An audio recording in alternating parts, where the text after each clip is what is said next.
puis on enchaînera évidemment avec le classement. Alex, si vous voulez nous donner la grille de départ en anglais, on l'a déjà fait en français avec Aron Vida et Timio Riffler en première ligne. On peut essayer, hein? Well, here's the, you know what, I'll do it as quickly as I can in English. So, Adam Vida starts from pole position. Timio Riffler lines up alongside on the front row. And it's Flavio Cairo and Noel Nolken, row 2. Louis Bazire and Viggo Moons, row 3. Stig de Dedemaker and Tom Anderleaston rounding out the top 4 rows with Elias Tautus and Didier Cleef rounding out row 5 there by completing your top 10. Temo Koopmans and Alexander Brown round out to row 6. Janny van den Bosch and Jamairo Hoft, row 7. Row 8, Maurice Verkruijs, Aurelio Giustinelli with Jori Broekman, Antoine Duval, Nathan Best and Danny Burrs running out your top 20. Completing the 29 strong, it's Finn Albers, Sasha Duquet, Merle Taylor, Mattis Ballet, Denis Kozlowski, Sam Gluck, Jan Rodriguez, Jason Nieveld and Emmanuel Drexel from Austria as they go on to their official formation lap.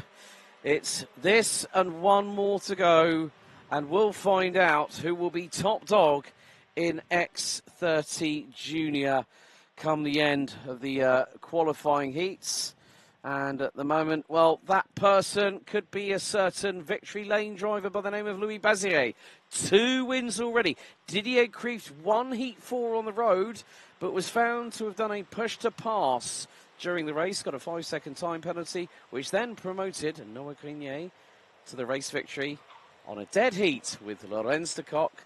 Grenier got the benefit of the doubt, the benefit of the doubt ex Aquia, which basically on a tie-break situation in a race, driver with the fastest lap takes the benefit of the doubt. So, ouais, si vous étiez avec nous, on va le préciser aussi en français. Un Didier Kreeft qui avait gagné ce matin une course au sprint avec 3 pilotes en 49 millièmes de seconde, a été pénalisé de 5 secondes après l'arrivée pour avoir pour une poussette jugée antisportive. Et c'est donc Noah Grenier qui a récupéré la victoire. Le seul pilote qui a gagné 2 fois, c'est-à-dire ces 2 premières manches, c'est Louis Bazire. Il va partir depuis la 5e position ici. Si le Français parvient à s'imposer ici, il sera, quoi qu'il arrive, le poleman et aussi celui qui marquera le plus de points au terme des manches qualificatives. Lui qui avait terminé 5e du championnat l'an dernier. Les 2 dernières manches qualificatives pour les juniors, c'est maintenant Aron Vida, Timio Riffler sur la première ligne. C'est parti, excellent départ d'Aron Vida, mais aussi de Timio Riffler qui parvient à se rabattre devant le reste du peloton. On est parti avec ce groupe de 29 pilotes dans cette catégorie X30 Junior. Aron Vida sur son châssis Enzo, une nouvelle marque qui vient et qui espère bousculer en quelque sorte les valeurs établies. Aron Vida en tête donc, Timio Riffler en 2e position. Excellent départ de Flavio Queira qui est à la 3e place. 4e position pour Louis Bazire, là aussi c'est un bon départ et un pilote qui est en mode rallycross, comme le disait Alex tout à l'heure, du côté du virage du raccordement avec une séance de hors-piste. Il a soulevé pas mal de poussière, qui est le retardateur. Là-bas, on vous le dira dans quelques instants. Yeah, yes, rallycross, yeah, the Joker lap's been engaged. Je crois que c'était Mattis Ballet. Mais... Ah, right, okay. But yeah, very, very clean start by the field going into turn 1. Great shots from the drone once again, just giving us that bird's eye view as Adam Vida leads, Timio Riffler. Flavio Carra has been, well, that's Bazire now down to third, well, up to 3rd place. So he's, I mean, I still remember how good he was at Austricorps last year. Obviously, that's home sort to him. But up the inside he goes. And there we go. Bazire through for 2nd. Timio Riffler has to relinquish that. And now the chase begins. Adam Vida, yet to win a race, has the opportunity to do so. But he has come off 2nd best in terms of the opposition. But Bazire has that pace in that Kart Republic from Victory Lane to go after the man in front, and Vida has been with the Henze Racing team since its inception, and obviously the team that preceded that. So he's got a very, very good understanding of the chassis, but he does also compete in other categories. But here comes Flavio Carra up the inside. Oh, he stuck his nose out to say wave hello to Timio Riffler. Thought better of it because he was not quick enough to try and fire it through on the inside. So Carra backs out of it. Discretion the better part of Vowler. But Noah Nolken and Tom Anderleaston getting in a bit of a fight. All run wide there by the 157. And that allowed Didier Kreeft to get through. Kreeft now up into 5th and charging forward. And I think he's probably got Viggo. Might be Viggo Moons possibly on the TD cart, not too far behind, I think, on the 198. But Didier Cleef took complete opportunistic advantage of the situation that unfolded in front of him.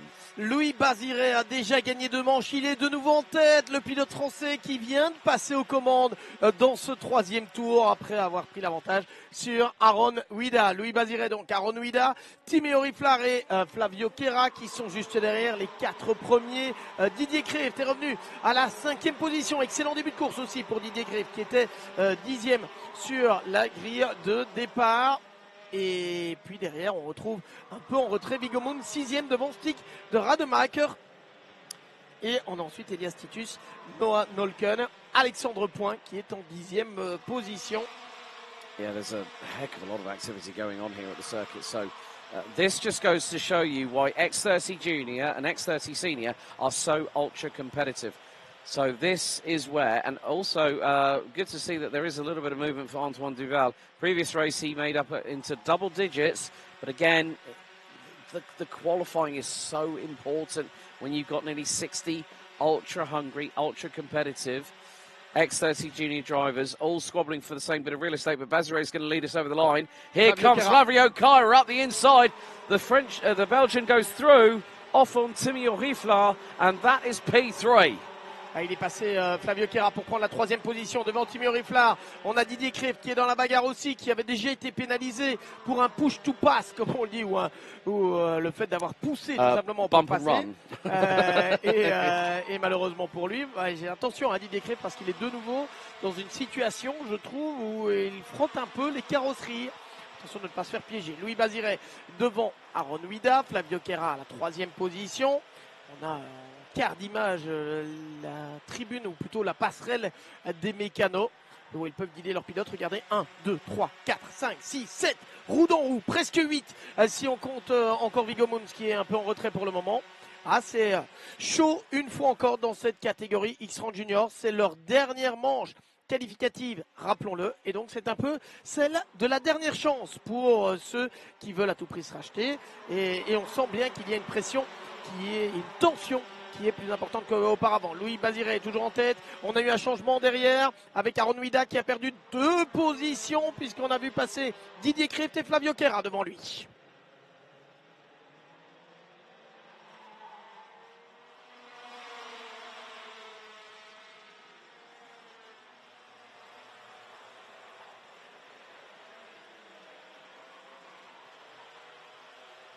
Et on revient en direct, on a dû faire une annonce, mais Didier Cleef est passé en tête.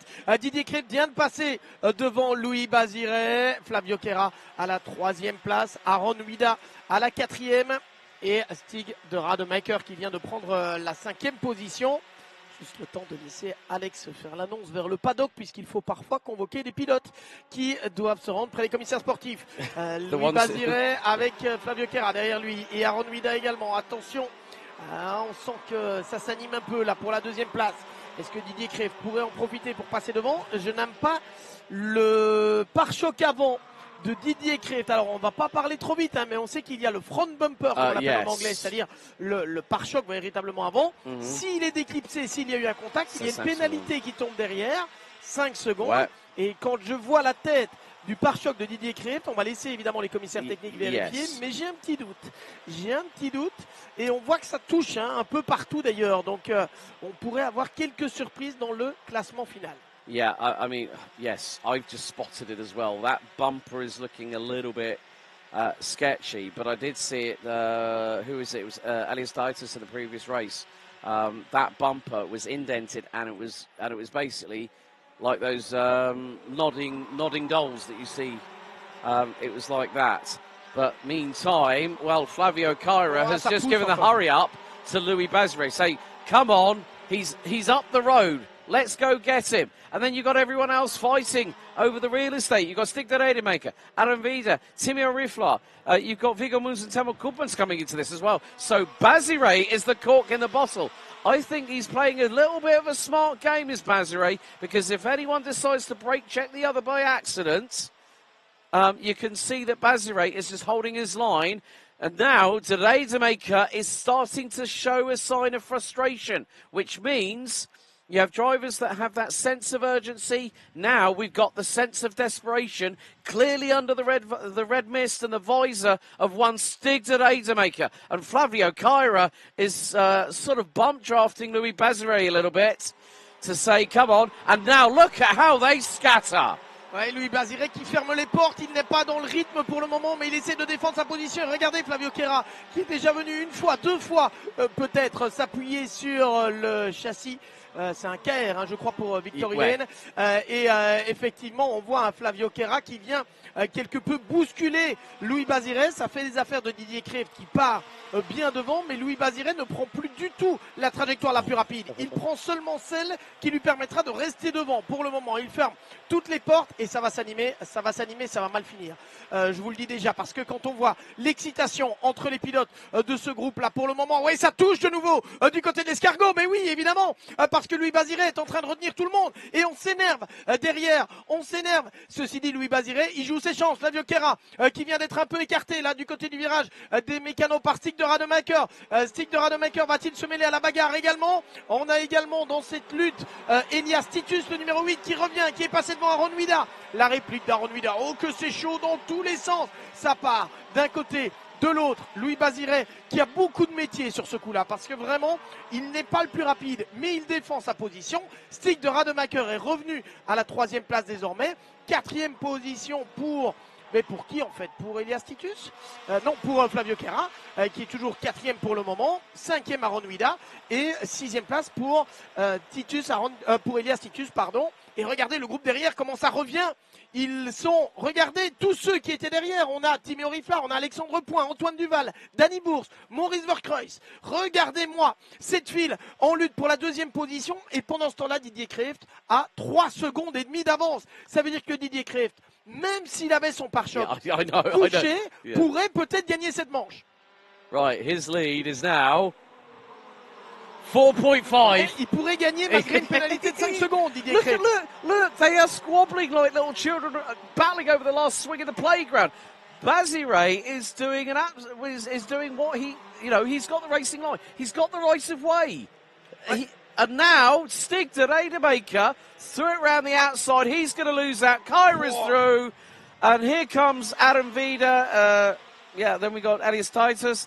They are squabbling like little children at the kindergarten right now. And Bazire is laughing all the way to the bank with this one. This will put him on pole position for the A final. And there's nothing anyone can do. 1 lap to go. I don't know if he's laughing or if he's just struggling and managing, but he managed it very, very well.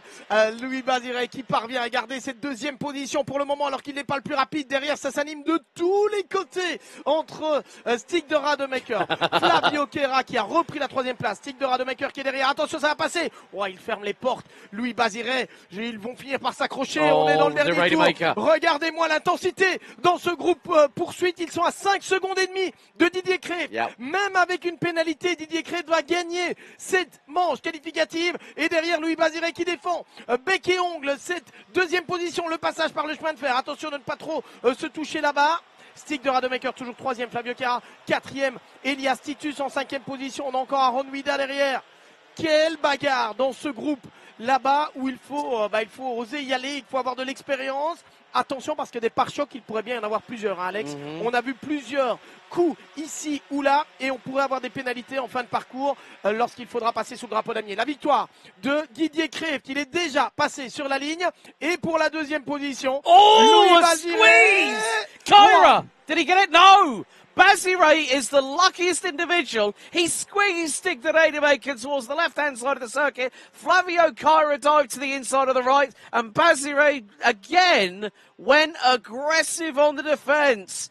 Bazire takes 2nd, but Didier Krefft wins on the road by 5.6 seconds. If he's got a bumper penalty, that has cancelled it straight away. It doesn't matter anymore. It doesn't matter. And you were right.